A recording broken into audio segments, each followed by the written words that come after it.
Hello, I'm Dr. Pavitra from DSK Hospital, Adambagam. இன்னைக்கு pregnancy confirmationக்காக card test பண்ணுவீங்க. அதுல என்னென்ன சினாரியோஸ் வரலாம் அப்படின்றது பார்க்கலாம்.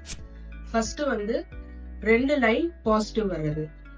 இன்னொன்னு ஒரு லைன் மட்டும் வருது, அது நெகட்டிவ்.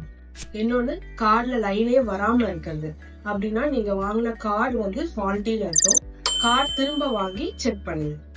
இன்னொரு சினாரியோ ஒரு லைன் டார்க்கா இன்னொரு லைன் லைட்டா வருது. இது வீக்லி பாசிட்டிவ் அப்படின்னு சொல்லுவோம்.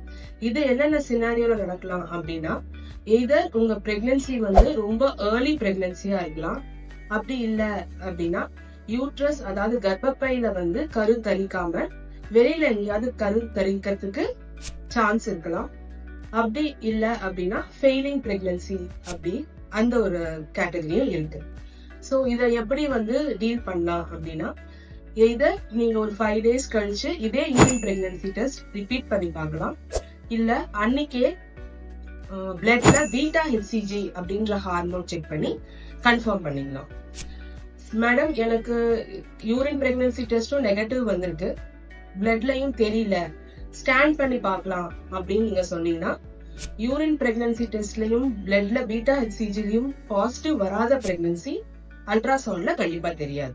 இந்த யூரின் பிரெக்னன்சி டெஸ்ட் பண்ணிட்டு 5 to 10 minutesல நீங்க ரிசல்ட் பார்க்கணும். இதே இது 1 மணி நேரம் 2 மணி நேரம் கழிச்சு பார்த்துட்டு அப்ப லைன் வருது, லைன் டார்க்கா வருது, அத பாசிட்டிவ் எடுத்துக்கலாமா அப்படின்னா அதை எடுத்துக்க கூடாது. அது இவாபரேஷன் லைன்னு சொல்லுவாங்க. தேங்க்யூ.